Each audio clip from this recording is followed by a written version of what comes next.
What's up, everybody? It's your boy D Mac. Let's go ahead and talk. All right, so man, I didn't even know that today was MLK Day. Probably because I don't acknowledge or participate in man-made pagan holidays. Even this one, they're all the same within my eyes. And so, for anybody that celebrate these days, hey, more power to you. Happy MLK Day to you, I guess. But yeah, this is just another day to me. But I did want to talk about MLK because he is important to the Black movement. He is important to the history of the United States, and he's important to critical race theory. And one thing about Martin Luther King that I want to discuss right now is the narrative that's been put out there that he wasn't dead when he made it to the hospital and that he was suffocated with a pillow. Well, they tried to debunk this claim by saying that, oh, well, that picture that was taken with him alive in the hospital, that's from when he was stabbed in 1958. And they took that picture and they claimed that it was, no, that's not even what we're talking about. Well, what I'm talking about has absolutely nothing to do with that picture at all or that specific claim.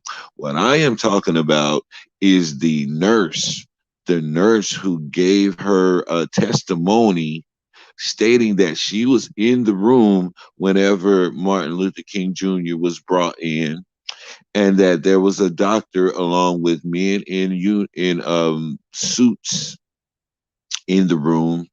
They asked her to leave, and as she was leaving out the door, she could hear a sound of them hawking up like a loogie and spitting on Martin Luther King, and then the doctor placing the pillow over his face. And then the door shut. And that is what I'm referring to. That's what I'm speaking on right now, because this is something that can't be debunked. It can't be debunked for the simple fact it is this woman's testimony over the testimony over a government who has formally been charged and prosecuted for the murder of this man. So any credibility that they would have towards any story concerning this man has absolutely no credibility or validity at all. What's going on, my brother? What's going on, man? Yeah, I definitely wanted to jump on this MLK thing, man, because there was this story that, you know, um, was going around, and they tried to use this picture from 1958 with him in the hospital and trying to say that people was using that to make up a story that he was alive when he made it to the hospital.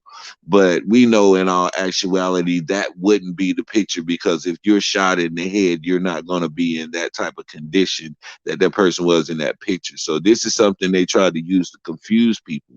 But the story that I'm talking about is the actual documented testimony from this woman who stated that she was the nurse in the room whenever he came there. You know what I'm saying? And she described what those doctors did.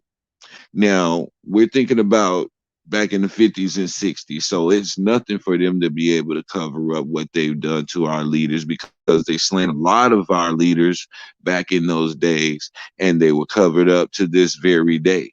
We still haven't found all of those bodies from what was that city called?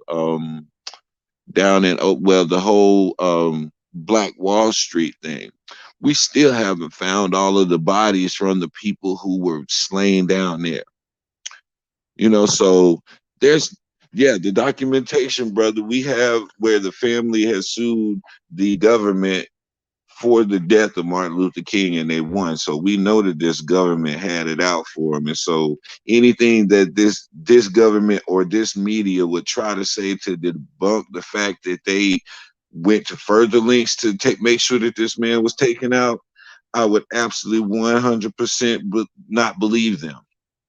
They don't have a dog in this race. They have absolutely no credibility, and they're just trying to cover up for themselves. So I just wanted to see if people was familiar with this story about Martin Luther King, because it definitely fits with the MO of the people of that time, and I wouldn't put it past them at all. And so, understanding what type of mindset these people got, we have to see why they want to get rid of critical race theory, because this mindset and this attitude that they carry, it haven't changed. It haven't changed one bit. But what they want to do is they definitely want to cover it up, and they don't want to talk about it, because that's the best way for them to be able to operate for when people's not paying attention to something. They want us to be distracted and talking about other things so that they can continue on with this type of behavior. And that's what they've done ever since back then when they murdered that man, all the way up until this day. Their actions haven't changed, their tactics haven't changed, none of that has changed. But we're moving into a time where those tactics are becoming obsolete, and so that's the only reason they're having any issues. But it's not because the people have wised up and are starting to challenge anything. That has absolutely nothing to do with it. It's just their tactics are becoming obsolete and don't really work that much anymore. So when we look at a day like this and we're honoring somebody who we call a great leader, we will see that, he was a man just like anybody else. He wasn't perfect. He wasn't Jesus. He wasn't Yeshua. He was a man who stood by his convictions, and he went out and he did something about it. He went out and he spoke. He went out and he marched. He went out and did everything that they knew to do back in that day in order to get some attention to the plight of our community. You know what I'm saying? So, I mean, what equivalent do we have of him to this day? And I was talking to somebody the other day, and I was saying that it seems like every single black community leader has to have some type of organization backing him. If it's not the church, then it's the Nation of Islam. If it's not the Nation of, it's some type of religious organization that are backing these people. And we know that the religious organizations in the United States have been corrupted for a very long time. And so, how much can we really put into a person who comes from those organizations? They may have a good image, but that's it. A lot of these organizations are just about portraying a good image, but they're not really that person that they're portraying. And so that is the case with a lot of these black gatekeepers that we've had. And so whenever Dr. Martin Luther King found out that he was being used as a gatekeeper to just keep black people passive while the white nationalists came in and did us dirty any type of way, he began to think, and he began to see that he was being used in that fashion, and he stopped it. He spoke against it. As soon as he started to speak against it and let the people know that he was being used in that fashion and he refused to do it anymore, that's when he was out of here. That's when he was taken out of here. They could have took him out at any time. It's not like this dude rode around with a Kevlar on and a bulletproof vest everywhere he went. This brother got attacked by dogs. He got attacked by police. He was very approachable. Matter of fact, that picture that I was referring to of him laying up in the hospital is because a crazy woman came up and stabbed him in the chest with some type of sharp foreign object, because he was so approachable and so accessible to the people. And so, he was a good man. He had his problems just like anybody does. Nobody wants to speak about the multiple affairs and the women that he messed around with, because they don't want to tarnish the image of the romanticized image of him that they've put up on this pedestal. Now, I respect Martin Luther King. Don't get me wrong. I'm not on here trying to besmirch his name or nothing like that, but I'm always going to be real, totally real about the whole aspect, because I don't romanticize people. That's one thing I don't do. I find that people have romanticized our what's the word I'm looking for? The people that we look up to, we romanticize them and make them much larger than life. And that's a bad thing sometimes, because it puts them in It puts them on a moral high ground that seems unobtainable by the average person, when in actuality, they were just an average person who was willing to stand up and do something that the other people wouldn't do. And when you do that, that makes you look above average when really, in our actuality, everyone should have been doing what Dr. Martin Luther King was doing. And there was a lot of people who were. He was just the figurehead of it. So we're not going to get that twisted. But hey, man, um, yeah, like I said, any of these holidays, any of these days that are created by mankind to give honor and homage to another person is just not in my repertoire at all. That's not something that I'm inclined to do. I don't disparage anybody for doing it. You do what you do, but nobody's going to make me try to feel any type of way because I don't indulge or partake in those things. So, um, yeah, man, but I really want to know, how people feel about the claims from that nurse. And it was a black nurse. And she said she went home and she told her family what happened, and nobody could, well, I ain't gonna say nobody could believe it. They just knew that it's not something that they would be able to prove.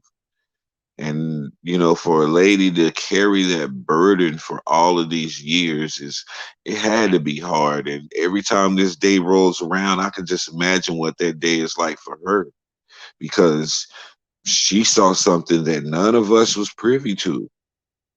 She saw something take place allegedly that would change the whole scope of how we move as black people, because a lot of people bought into Martin Luther King Jr.'s um his peaceful way of doing things.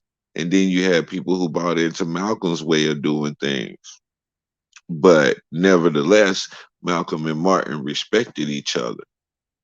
Even though they didn't agree in the way to handle things, they still respected each other because both of them were trying to accomplish the same goal, and that was to get human treatment for black people. We didn't even say equal treatment. We said just treat us like a human being.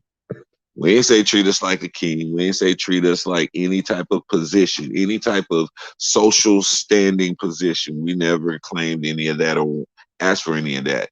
We said treat us like a human being, man. That was it. And they got offended because we asked to be treated like humans. So we know that we're dealing with subhuman minded people, and we're not going to be able to reason with them because they don't have the mind of a human. They've lost their humanity. There is no humanity in these people. And that's something that you have to understand, because people always try to appeal to the humanity of a person. So that's like trying to appeal to the humanity of a Jason Voorhees or a Michael Myers. Yeah, yeah, it's pretty much a lost cause. And this is the way that I look at the United States of America as well as the rest of the world. Trying to appeal to the humanity of anybody here is like trying to appeal to the humanity of a serial killer. And so I don't waste my breath anymore on that, because I understand that this is the way that the world has to go in order for a lot of people to be sifted out. He said he's going to separate the wheat and the tares, and a lot of the separating of the wheat and the tares is taking place right now. So, it's a scary thing, but God is showing us who's the wheat and he's showing us who's the tares. So pay attention so you know who you're dealing with. Within those little within those little parables and things like that, there's a whole lot of wisdom that will keep you grounded and centered in these last days. And so if you go back and you start to study these things to show yourself approved, then you'll come out with a lot better mindset, and you'll come out with a um, less, what's the word I want to use? You'll come out with less fear, because these whole past 2 years have all been about fear. The whole entire everything that we've been through, everything that we've seen played out before our eyes have all been to drum up fear. And so then you have to ask the question, why would they want to drum up all of this fear? Well, you make money in that. You make money in fear. They had to drum up a certain level of fear to get the American people to back them in order to go to Iraq. And they knew that they wouldn't get the backing of the people unless they had the people scared enough to believe that we needed to go over there and do something to protect our safety and our security. And that's when your 9/11 happened. And so now people are scared enough to give the United States the backing that they need to go over there and look for these imagined weapons of mass destruction. So you see where I'm going with the whole use of fear. Fear is used on many planes. It's used to make money. It's used to get people to give up their liberties. It's used for so many things, but it all boils down to one thing, and that's control. Every bit of fear that is drummed up against us is about control. And so if you don't want to be controlled and you're not afraid, then they're going to start to say things like, well, you're crazy. Well, you're this and you're that. And they're going to start to discredit, demonize, and destroy you because they want everybody to buy into this narrative of fear. So I just say, man, think for yourself. Don't allow other people to dictate your feelings and your emotions based on their fears. Do not allow others to project their fears on you. That's the one of the worst things that you can do as a person is allow other people to project their fears and their limitations onto you. Just because they're not capable of reaching a certain level does not mean that that applies to you. And don't allow people to do that to you. So I'll just leave on that note. This is your boy D Mac, man. Y'all know what I say. Sticks and stones can break your bones, but the word can always heal you. I'm out.